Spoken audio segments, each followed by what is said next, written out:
আধুনিক চিকিৎসা বিজ্ঞান রক্ত পরীক্ষা সহ নানান পরীক্ষা-নিরীক্ষার উপর ভিত্তি করে এগিয়ে চলেছে। অথচ বিভিন্ন ধরনের পরীক্ষা করাতে আমজনতার অনীহা চিরকালীন। বিশেষ করে স্বাভাবিক ফল পেলে মানুষ মনে করে ডাক্তাররা ইচ্ছে করে পরীক্ষা বা টেস্ট করিয়েছেন। ব্যাপারটি কিন্তু আদৌ তা নয়। এই বিষয়ে সাধারণ মানুষের সচেতনতা বাড়ানোর পাশাপাশি রোগ নির্ণয়ের পরীক্ষা-নিরীক্ষার ক্ষেত্রে চিকিৎসকরা রোগীদের আরও নিখুঁত চিকিৎসা দেবার উদ্দেশ্যে সচেতনতামূলক অনুষ্ঠানের আয়োজন the association of laboratory medicine বা ALM নামে একটি সংগঠন শুরু করলো। এদিনের ALM এর আনুষ্ঠানিক উদ্বোধন হলো। 5টি শাখা যেমন biochemistry, pathology, microbiology, transfusion medicine এবং ল্যাবরেটরি মেডিসিনের প্রথিতযশা চিকিৎসকরা এই সংগঠনের মূল কাণ্ডারি। Better health through laboratory medicine এই উদ্দেশ্যে 5টি বিষয়ের বিশেষজ্ঞ চিকিৎসকদের এই সংগঠন তৈরি করা হয়েছে। নিজেদের মধ্যে অভিজ্ঞতালব্ধ ফলাফলের আদান প্রদান সহ অত্যাধুনিক প্রযুক্তির যন্ত্রপাতির ব্যবহার এবং পরীক্ষার গুণগত মান বাড়াতে নিয়মকানুন মেনে চলার ব্যাপারে গুরুত্ব দেবেন। সংগঠনের সভাপতি ডক্টর তমালকান্তি ঘোষ জানালেন যে চিকিৎসকরা নিজেদের মধ্যে অভিজ্ঞতা ভাগ করে নিলে আখেরে জটিল ও মুমূর্ষ রোগীদের চিকিৎসায় ভালো ফল আশা করা যায়।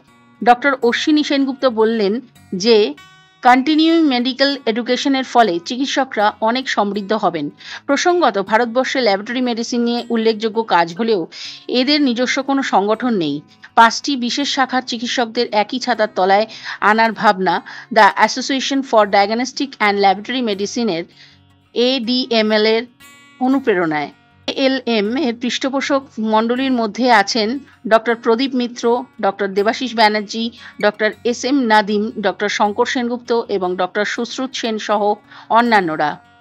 मतलब पैथोलॉजिकल टेस्ट जो आप बोल रहे हो, इनका ये जो प्रॉब्लम, ये जो हमारा जो एसोसिएशन है उसी को एड्रेस करने के लिए बनाया हुआ है। पैथोलॉजिकल टेस्ट का मतलब सिर्फ पैथोलॉजिकल टेस्ट नहीं होता। पैथोलॉजी में क्लिनिकल बायोकेमिस्ट्री होता है, पैथोलॉजी, माइक्रोबायोलॉजी, लैब मेडिसिन में सेरोलॉजी, बहुत सारे सेगमेंट और स्पेशलाइजेशन सब्जेक्ट में अलग अलग सा होता है। सबको ना सारे टेस्ट के बारे में बिल्कुल पता नहीं होना चाहिए, हो नहीं सकता, किसी को भी नहीं हो सकता। आप अगर ये पूछो कि एक डॉक्टर जो हड्डी का भी स्पेशलिस्ट हो और छाती का भी हो, तो हो नहीं सकता ना। तो वैसे ही हमारा लैब मेडिसिन में डिफरेंट स्पेशलाइजेशन होता है, सब अपनी अपनी जगह में माहिर है, अपने अपनी जगह पे स्पेशलिस्ट है। तो क्या होता है कि अगर आप अपनी जगह पे स्पेशलिस्ट होते हैं तो दूसरे का नॉलेज कम हो जाता है, दूसरे सब्जेक्ट। तो अगर सारे जो क्या कहेंगे वो जो स्पेशलिस्ट लोग हैं, सारे जो शूरवीर हैं सारे सब्जेक्ट का, वो अगर एक दूसरे के साथ अपना सब्जेक्ट का नॉलेज शेयर करें तो वही पैथोलॉजिकल टेस्ट या लैब मेडिसिन टेस्ट आप जो बोल रहे हो वो बहुत ज्यादा अच्छा होगा। आपका एक सेगमेंट में आप खून लेके गए हो, मुझे आपको पता है कि ये सारे सेगमेंट का नॉलेज लेके ये रिजल्ट निकलेगा। तो